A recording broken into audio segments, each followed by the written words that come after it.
You are now listening to CTR Media Network. The family. CTR Media Network. Yeah.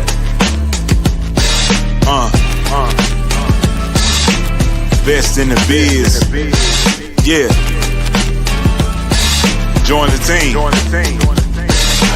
CTR is who we are, the media network, that's the best by far. Whether you listen at your home, at your job, in your car, come get the information that's needed above par. Never lasting, motivational podcasting, giving you the answers to the questions that you're asking. Serious talks and topics, how to come up and profit, how to better yourself, your health is here, we got it. Reaching 350 million, they tuning in. We in 50 different countries, we all can. And like-minded, find your purpose and your assignment. Come get your fix, your feel, your mental alignment. Get active and speak to the masses. Build your influence all levels and all classes. Now you know you can monetize and grow. CTR Media Network, start the show. CTR Media Network. Hello everyone, and welcome to another exciting episode on CTR Media Network TV. Today we are going to dive into how strategic action can create massive entrepreneur success with our special guest, Dr. Christiane Schroeter, if I said her name correctly. She is a business owner. She is a wellness powerhouse, a #1 best-selling author on Amazon. She has a top 1% podcast herself. She is a professor and the creator of the Petite Practice framework. Christiane, we're honored to have you on our show today, and she is going to help us discover our superpower and how we can align our vision with action and win big. So it proves that big things can come in small packages. So welcome to the show. Woohoo! I love it. Yes. That might have been the most powerful introduction ever. Loved it. Hey, it's about you. Because, sometimes we don't realize how much we do until we hear someone else say it. And we're like, wait a minute, I did that? Yeah, you're doing that. And so I'm just so happy to have you here with me on today. And when I think about everything that you do with the Petite framework, or your Petite practice, I should say, I really want to dive a little bit more in this. And you do what they call health economics and entrepreneurship. So what inspired you to move beyond just academia and start empowering entrepreneurs full time? I think that when you teach in the classroom, whether you are teaching elementary, middle, high school, or as I do, I teach at the university, the best teachers are really the ones that also do hands-on what they really want to convey to the students, right?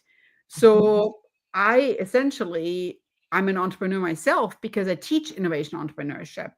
And I think you also have to share with the students like the little wins that you get in your own business. And most importantly, you have to share the failures, because sometimes people just think, oh, entrepreneurship, it's just you work your way up. It's all about the wins. It's just like one step at a time.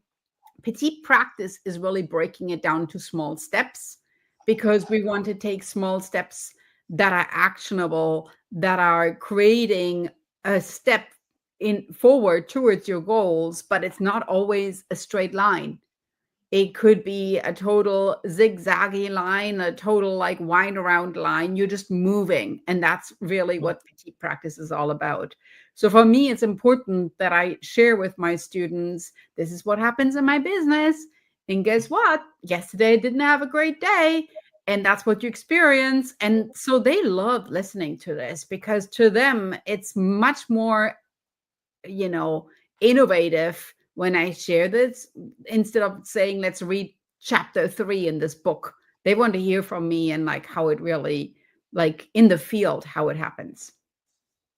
That is very powerful, because I have another colleague, because I teach at a school, a business school, and she actually got a business, a degree in business. And we're in this other school now. She was like, listen, they did not teach me this when I was in school.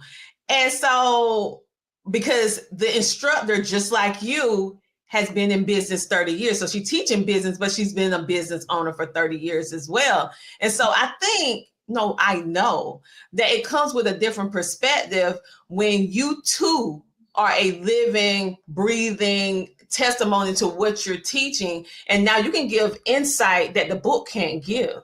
You can give experiences that the book is not going to be able to give because you're actually living what you're teaching. And so what was that moment when you decided, okay, I'm going to become a business owner. I'm also going to start teaching students how to do this framework, how to have a business. And then you decided that you was going to name it the Petite Practice, which automatically makes me smile every time I say it or think about it. So what made you say, okay, I'm going to name it this? Yeah, actually, it's something I've been using all my life, the Petite Practice. I always thought about like a framework and for instance, like reaching a certain goal that can be super intimidating. And then I broke down the steps to get to that goal. And my first book, which is called Master Your Goals, is really introducing the Petite Practice framework. Like you want to master a goal, you want to reach a goal, but at the same time, you are like sometimes just sitting on the sidelines because you don't know how to get there. And the Petite Practice is really like teaching us that we all have big ideas, we all have big goals. And what really happens is that we are sometimes just so overwhelmed by getting there that we don't take the very first step because we think the very first step needs to be this powerful, big move in the world, where in reality, just sharing that you have that goal is already a step in the right direction. Just telling your friends, your family, your neighbors, people at the checkout line in the grocery store that you want to reach that goal is already that first step, that Petite Practice. And I think that is really when it started, that I was like, yeah, I have goals in my life and I need to get there because time is running out. I mean, it's like I have children, I want to leave a legacy. So if I want to get going on my goals, I better get started. And I think that's when I really started realizing that all my life, I always broke down a goal into small steps and I took action on it. And then I thought I should really give that a cute name. Petite is cute. Practice is good because it means we are practicing something. We're not perfecting it. We're just moving and we're just making it messy and we're moving, and it's not always forward. Sometimes it's backward, but we still figured out something. So that's really how it came all about. It was essentially just by looking at my life, by looking at my two daughters and thinking like, what is it really that I want to teach them, is that I'm taking action and that I'm just taking messy action, that any messy action is better than no action. I agree. And when I think about taking those small steps, because many times when we think about, like you said, we can get afraid when we think about a big goal or a big idea that we have. And if we just have that big idea and then we learn to break it down into small little steps, we will eventually get to the big idea and the big goal. Many times the reason why some people feel like they're failing is because they bite off more than what they can chew. They trying to do too much. So I love that you develop a whole framework around celebrating the small steps. Like you said, just mentioning to your family and friends that you want to do this. That's something. All of these things can help us make or obtain that big goal as an entrepreneur or as a content creator. So say, for example, if an entrepreneur listening today and they feel a little stuck or feel overwhelmed, which is very common in entrepreneurship, what is one small but powerful petite practice they can start today to create that momentum that they need in order to keep going? Yeah. So for instance, you might have some brilliant course that you're creating, but you're afraid in taking that last step and getting the course out to the masses. And you're like, well, I just don't know. And that element of visibility is something that I frequently see. It seems very overwhelming. Like the whole launching, it's like, oh my gosh, it's so exhausting and all this. Well, think a little bit of like just looking at your calendar and picking a date that feels good, because it's also a lot of like what feels good for me, what is a good timeline. And then once you set that timeline, you have to also stick to it, right? So you have to maybe like share your friends. All right, so on Memorial Day weekend, I'm going to make it extra memorable. Memorial Day weekend will be when I'm launching my course.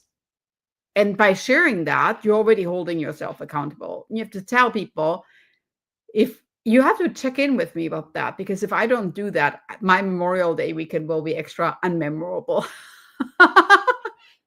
Because I'm like always going to remember that I didn't launch my course. So now you set yourself a deadline, let's say 4 weeks, right? And I'm intentionally using the word 4 weeks and not 1 month, because you could say in 1 month, I'm going to launch my course. But how about you say 4 weeks? Or how about you say in 30 days? What do I need to do between now and 30 days from now to launch my course? 30 days. We have 30 actions we can take in launching this course. And so see how I'm breaking this down. The 1 month, that seems very, overwhelming and lofty. I don't know what to do in 1 month.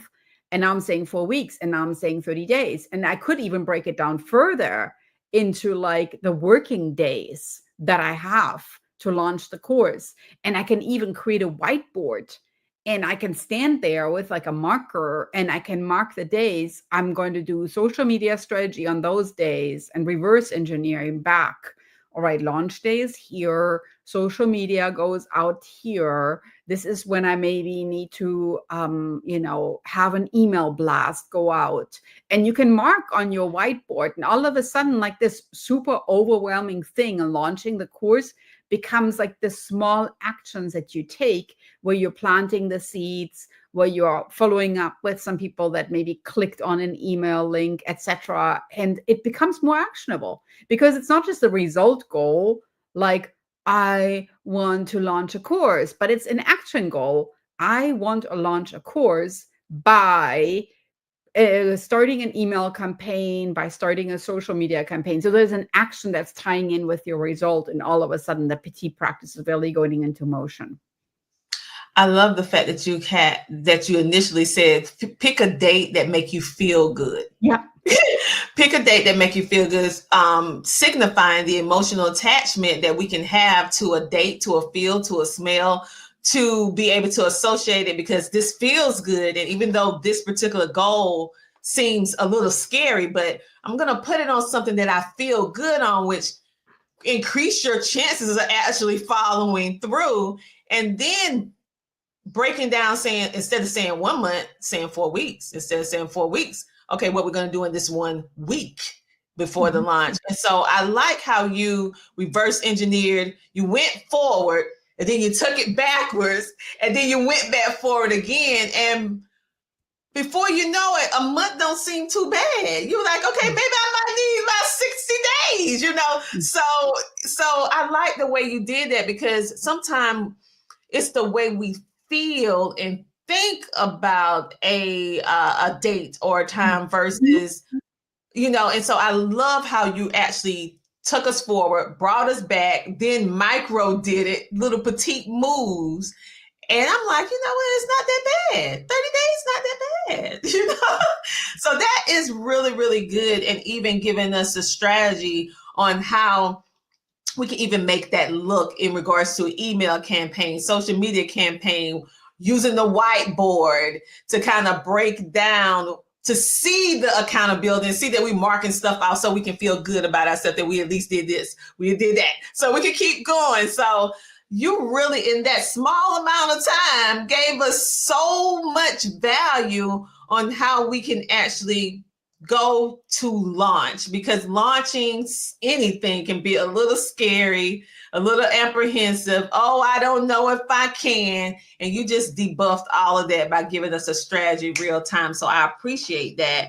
And so with that being said, what are the most common challenges? And I'm speaking to us as females, because as females, we wear so many hats. We're a mom. If you're in a relationship, you're a significant other. If you work, you have a job, you have that. If you're a podcaster, you're a podcaster. So how can we as females, help us with the challenges that we face with the launching, with the process of, getting out of our own way to help us to overcome these obstacles that's going to come, but how can we overcome them?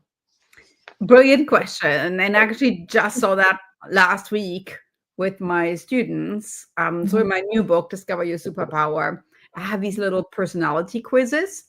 Mm-hmm. And I can nearly always pinpoint what happens. On the personality quizzes, there are 10 questions. So the full amount would be, you get 10 points, right? Or, so it's reading 8 till 10 points, 7, till, 6 till 8. So it's breaking then the results down. So my female students usually get mid of the pack, or maybe like the lower tier of the high pack points.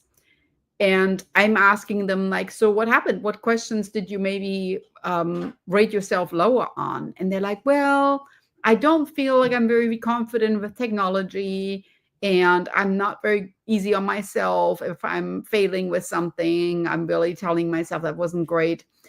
And so I don't tell myself often enough, I'm not good at this yet.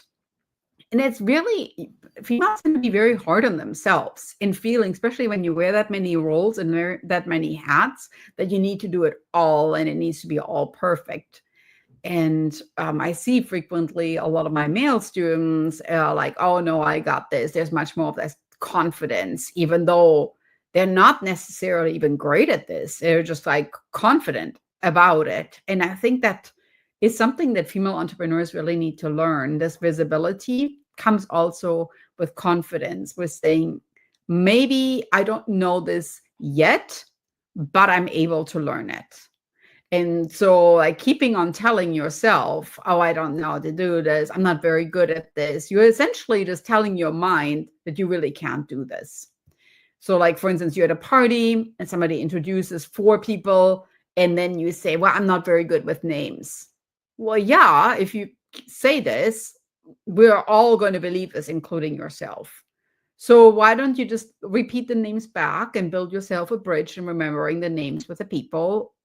Because memorizing 4 names might not be super easy at a party, but just imagine everybody has the same issue. It's nobody is listening to these 4 names and immediately got it, right? So keep repeating it back, say it maybe slower, connect the names to something that they're wearing, that they do. I mean, who knows what? And nobody's going to beat you up if you don't remember them all 4 at the same time. But saying immediately, I'm not very good with names. I get that all the time. And I'm like, no, you are good. You just need to stop telling that yourself. So that's what I frequently see, that there is this immediately lowering down your qualities, lowering down your abilities by saying it out loud. And then because you say it out loud, listening it to yourself. I think that's the number one mistake, really. And I would love to change that with a magic wand if I could. Yeah, I would agree. It's just something about it. I mean, I have been guilty of saying I'm not good with names. Mm-hmm. And when you were saying that, I was like, you know what?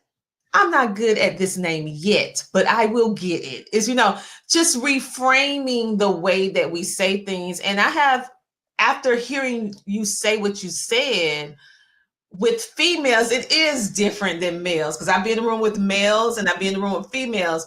We are overly critical of ourselves more so than men. And I love my men audience, because we have a lot of men that watch. So don't take it personal when I say this, men.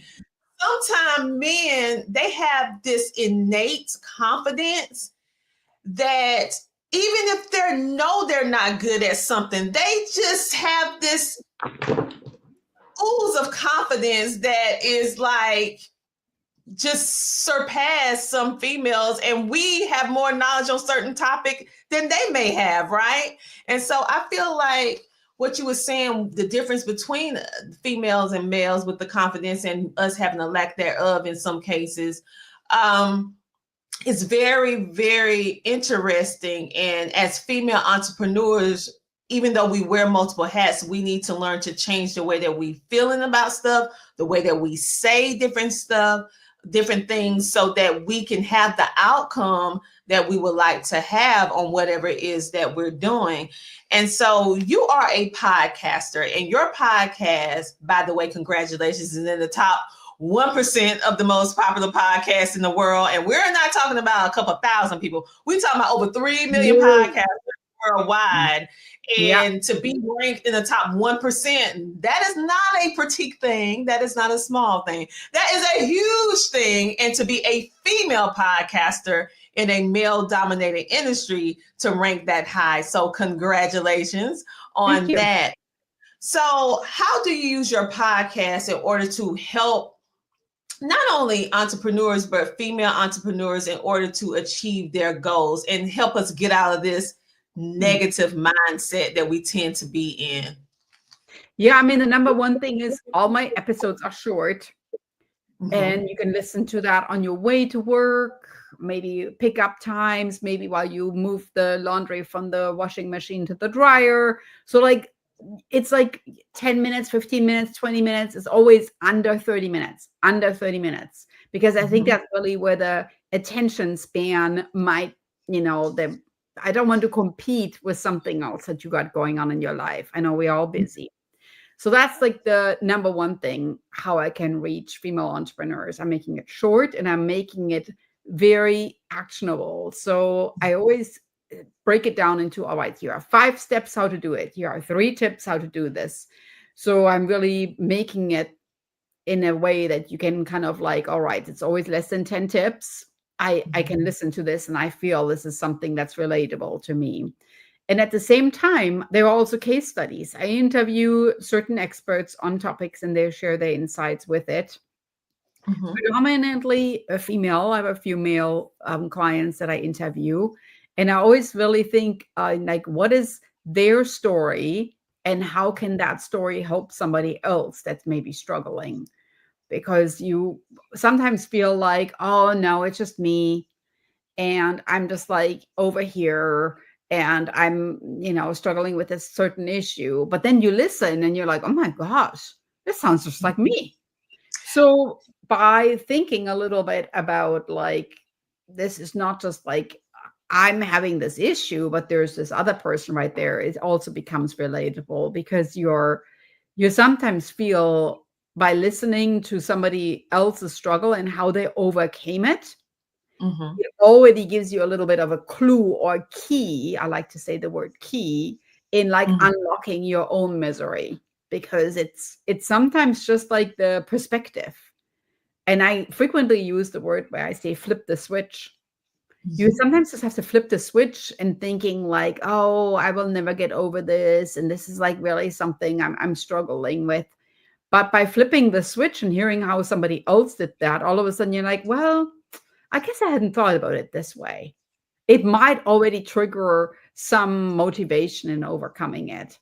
And I think as females, it helps to listen and to feel you're not alone in this. Because I always feel like I get over my struggles by talking with somebody else. And the way that I set up my podcast, it nearly feels like a friend is talking to you and helping you get out of whatever struggle you're in right now. So that's really, I think, the secret to success, that I keep it as relatable as possible, as short as possible, but also as actionable as possible. I love that. The time frame of your podcast, making sure that it is a way of people or women to be able to connect in the hustle and bustle of everyday life. They can listen to your podcast. In other words, you're not taking them away from what they're already doing. You're adding to what they're doing, and they can do it as they're going to do their day to day. I mean, I listen to podcasts while I'm cleaning, sometime while I'm working, because I'm thinking and I'm doing work at the exact same time. So 30 minutes or less, it's like the same amount of time it takes for a person to watch a TV show. So instead of watching a TV show, they can listen to you. And so that is great. And so that's a good strategy for those of you who are a podcaster and you're trying to figure out that happy medium. Should I do a 15-minute, 30-minute, or an hour? Some people do even longer. What if you already tried that and it's not really working? Then maybe a 30-minute episode is the best option for you. Just test it out and see. You have a #1 best-selling book that says how to master your goals and make a big impact. So what is one of the core lessons from your book that you can give maybe one tip to our entrepreneurs that that you feel like you see us doing this wrong and we absolutely need to hear this right now? Just one thing. So in my How to Master Your Goals book, what I really did was I took one-page worksheets and I connected them into a book. And if you think about, we've been talking about the Petite Practice, we're talking about the Petite Podcast, right? The short podcast, and which is called Happy, Healthy Hustle, by the way. So if you're hustling, how can I keep you happy and healthy? And now I'm talking about this book, which isn't like a Harry Potter novel where you're sitting and you have to like read it page by page and chapter by chapter, but you can just open it on any page. And what you might actually see, and that's my lesson to you, is you might actually see a word search. And you're like, what is that? I thought it's just like, like a serious marketing or an innovation entrepreneurship book. Well, I think that we sometimes forget the play in our life. That being an entrepreneur also means we need to experiment, we need to have fun, and that there's not a lot of that sometimes. Like we think this is all serious, but just opening a book and doing a word search, where the word search, of course, connects keywords from marketing, from entrepreneurship, from strategy, and just having fun with it. And then you're like, all right, so now I did this word search. I'm kind of curious about some of those words that were in that word search. Maybe you flip back through the chapter and you see when I'm actually explaining a concept.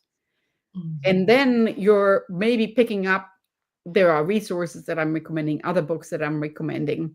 All of a sudden, you're going through the book, as I say, maybe not in a linear fashion, but just how it works for you. And that's how I set it up.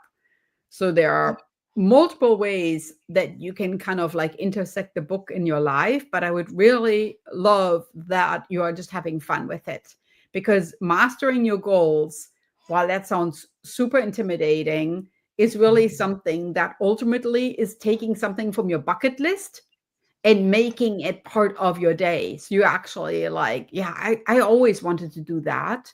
And then all of a sudden it becomes something you're taking step by step and you're getting closer and closer to that. I love that. And how your book is not the traditional type of book. So the thing is, you're right. I don't know what happens once we reach a certain threshold, cross over the threshold of once we start having teenager on our age and we start getting to 20, 30, 40, 50, we remove fun for some reason. Like we think, okay, I'm an adult now, so I'm not allowed. The expiration date is on. I don't have expiration date on fun. And so I like the fact that you are bringing that fun play, apt to play back into entrepreneurship, back into business, back into goal setting, because it gives us that happy, emotion, serotonin when we have fun. That is very great for us to be able to be more productive. If you're happy, you're going to work better. If you're happy. And so I'm definitely going to go purchase this book because I want to do the crossword puzzle too. That's going to help me learn. Wow. So I really, really like how you're using you're really taking it to the next level on how we take these small petite steps, and you're actually that continuous framework of what you built with the Petite Practice. You're carrying it over to books. You already carried it over to podcasting. And now I'm just seeing that you carrying it over as a professor at a school. And how it really, really works. Your framework is really solid because it's working in so many different layers of media. And speaking of all those different layers that you have already touched on, I see how you are really mastering this visibility. So tell the entrepreneurs on why is visibility so important when you are an entrepreneur? Yeah, I always say if you don't share your mess with people, right? What you struggle with, you're really missing the point on visibility. So you don't want to show up on some stage and tell people and how great you are and all this. I mean, nobody wants to hear that, right? I know everybody likes talking about themselves, but this is not how it works. So I always say make your mess your message. And then it will become easier for you to become visible as well. Because if you want it or not, when you stand at the checkout line at the grocery store, you're immediately drawn in by those headlines on like the People magazine, the Us magazine, and you're like, oh, what's that? And you might not even know those people, but the big headlines, the mess that other people struggle with or not, maybe media just like makes it a bigger mess than what it in reality really is. And so you need to think a little bit like we are all interested in people that are struggling and the transformation that happens when they overcome that struggle. So by sharing, oh, this is something I really struggled with, and let me share with you how I overcame the struggle, all of a sudden your visibility strategy became more of like a platform where you are helping others. And that's really what entrepreneurship is all about. You're helping others, and by helping others, you're helping yourself. So you're becoming visible and making your message somebody else's solution to their problem, because I'm sure you're not the only one that struggled with that. Good news, right? And at the same time, it's easier for you to talk about it. So instead of just like telling other people how great you are, you're more like telling other people, let me share my story with you. And my story might just be what you need in your life to overcome what you're really struggling with yourself. And visibility in all reality is, I think, just that you're essentially just like making your platform all about your own transformation. And that's how you leave legacy. You leave legacy by really creating something meaningful. Like, what is it that's in it for me? That's what you need to think about. The audience is sitting there. What is it that this person is sharing? Like, so what? And then your message will become much more of like a rolling and a starting point for a conversation. You know, I love the way you said, make your mess your message. And many times we are afraid to let people see the mess. We want them to see the beautiful polish, the lights, the cameras, all the good stuff, right? The end result. We don't want them to see the nights where we cried, the nights where we were like, listen, I don't even know if I want to keep doing this podcast or doing this show or whatever it is that you're doing. And I love the way you just flipped our mindset in just that one phrase. Make your mess your message. That is powerful in itself, what you just said. And if we learn to, especially as women, to allow the mess to be our message, we will not have a lack of confidence. We will go out and speak boldly to people about our mess, because now we know that we are the solution. So now we, even if it's a male-dominated industry, we're still going to stand out because we have the confidence and the solution in order to back what we say and what we are doing. So our outcome as females, no matter how busy our life is going to be a different outcome. Wow. I mean, I'm just thinking about this whole interview and how you just took us forward. Then you brought us back. Then you gave us a big grandiose goal. And then you backed us up and said, okay, now 30 days, now 4 weeks. Now, and so that in itself, giving us the illustrations and helping us to see that we can become what we want to become. We can do what we want to do. We have to start with us first. They have to start with them first. And so if Is there anything that you are doing, anything that you're personally launching that you want to let everybody know about? How can they listen to your podcast? I want you to make sure that you say the name again so they can hear it just in case they missed it. Because I feel like it's going to be I'm going to add you on my playlist. So go ahead and say it again. Yeah. So my podcast, Happy, Healthy, Hustle. And the last 3 episodes were actually visibility strategies, part 1, part 2, part 3, where in part 1, I really helped you with presenting. How can you stay on the stage without the stage fright? And then I help you with publishing. And then I also help you in general with just like promoting yourself. So maybe figuring out really, all right, so if I don't present or I don't publish, what else can I do to become more visible? And that is like broken into 3 different episodes right there. So I would love for you to check it out. And my latest book, Discover Your Superpower, I have that like right next to me here, is the one that I mentioned earlier, where the students took that personality quiz. And it helps you step by step. So petite practice by petite practice, and discover what you're really unique at. What's the value that you need to share with the world? And I always say to my students, if you don't discover that, you're stealing from everybody because you don't share what you're good at. We will never, ever get the true you. So you're really holding something back. And that's not fair to all of us, not fair to you, not fair to me. So don't steal from us. You have to discover your superpower and then share it. Because we are just waiting to hear what amazingness you have to share with the world. And I always tell my students, better get started. Start today and don't wait until that day, because someday is not a day on the calendar. Just get started today. You're right. I have never seen someday on the calendar. And so many of us hold on to, I'm going to do this someday. Nope. Someday. How long you been saying that? What, 5-10 years? Someday. Listen, today.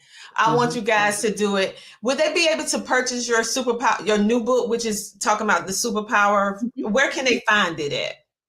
Great question. So go to Amazon, put in my first and last name, so Dr. Christiane Schroeter, and it's actually a part of a series. It's called the Petite Practice Collection.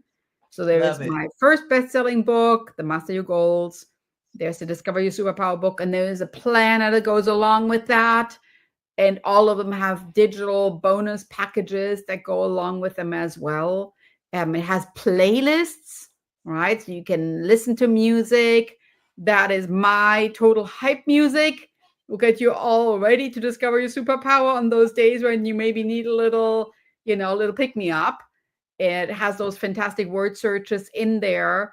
In fact, the planner actually has little doodle pages. You can totally let your creativity flow. And what I love about it is that everybody uses it in a little bit of a different way. So it is truly like unique and makes it like wherever your learning style is, you can listen to it. There's podcast episodes in there. You can draw on them if you're more like an experiential learner. You can read it.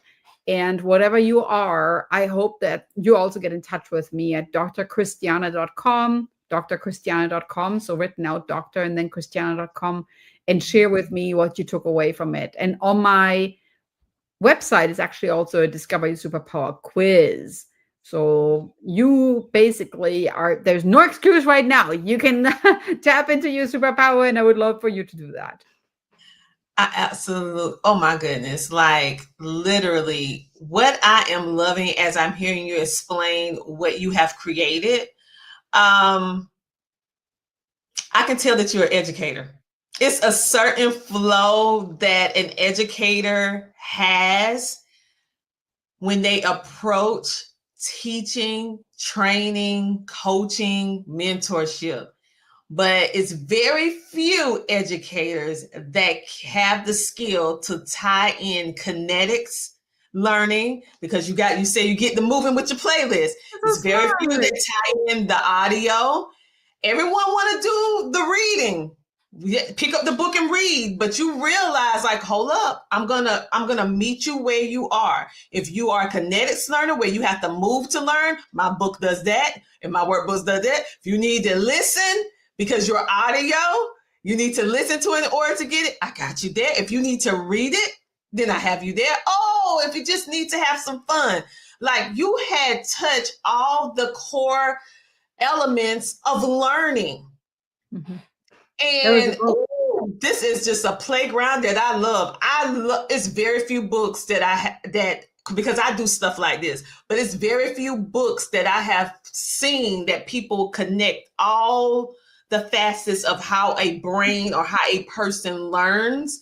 And that is what makes this book so powerful. I am just so excited because I want to get the puzzles and everything. So anyway, thank you so much for sharing everything. Like, genius on how everybody, you need to get this book because it don't matter how you learn. She got a little bit in here for everybody.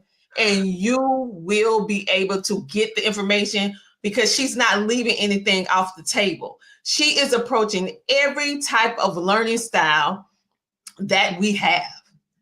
And something will resonate with you, if not all, because she's not leaving anything off the table on this. And so this is a book that you're definitely going to be able to use. This is a book that you will not get lost on, and it will not go over the top of your head because she's addressing the various learning styles, which you don't see too often in business.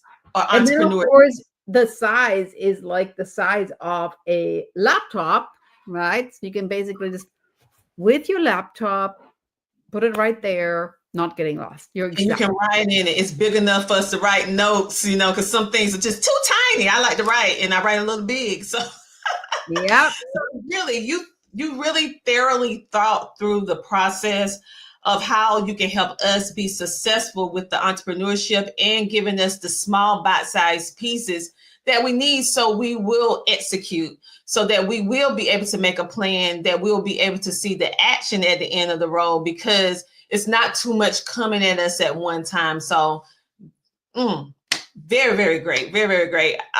Listen, thank you so much for being a featured guest on our show. We thoroughly enjoyed it. And we're definitely going to be looking you up on everything that you're doing on your show, your podcast. Like I said, congratulations on being the top 1% because that is not small.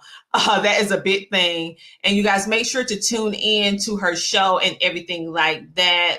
And whatever it is that she's doing in entrepreneurship, because it's very rare to find someone in this arena that is doing it this type of way. I feel like you're going to be able to get everything you need to get from her because she's addressing all the learning styles. And we're adults now. Like, yes, thank you. Yes. I mean, when you said that, I was like, okay. Now that you talking psychology, she just tapped into the brain right quick. That's good. It's really, really good. So what I want you guys to do is download the app today. That is our way of giving back with CTR Media Network, bringing such amazing thought leaders and entrepreneurs and educators and podcasters, fellow podcasters that are doing some amazing things in order to help you win and succeed. Scan the code. You can watch the episodes for absolutely free. Not just my show, but it's a lot of other podcasters on the network as well. Make sure to check them out on today. And I know that you thoroughly enjoyed our today's featured guest, everything that she's doing, because she definitely helped you to discover your superpower. If you haven't figured it out yet, get her book. It will help you to discover what your superpower is. And she helped us to align our vision with action and how we can win big by taking small steps every single day. Make sure to tune in to all of our episodes, and we'll see you next week. Same time, same place. Hey, Think Fam, it's your favorite host, Michael Finkley, and you can listen to us on CTR Media Network. Go listen in.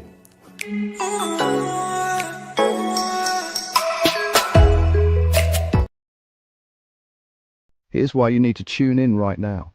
With CTR Media Network, you can transform your knowledge into a fully produced TV show. Imagine your content streaming on platforms like Roku, Apple TV, Android TV, and Amazon Fire TV. reaching over 350 million households in 140 countries. We take care of everything, from managing your ready-to-go content to global distribution. And it's not just any content, it's edutainment, a perfect blend of education and entertainment that keeps viewers coming back for more. You'll join a vibrant community of thought leaders, podcasters and educators, all sharing a passion for impactful content and global reach. Plus, with our app available on Google Play and the App Store, your show will be accessible to millions more, ready to shine on the global stage. Let's get you started. Schedule a 15-minute call with us today and turn your idea into a TV sensation. Reply to this video by saying, "I want to learn more." Don't wait, your audience is out there waiting.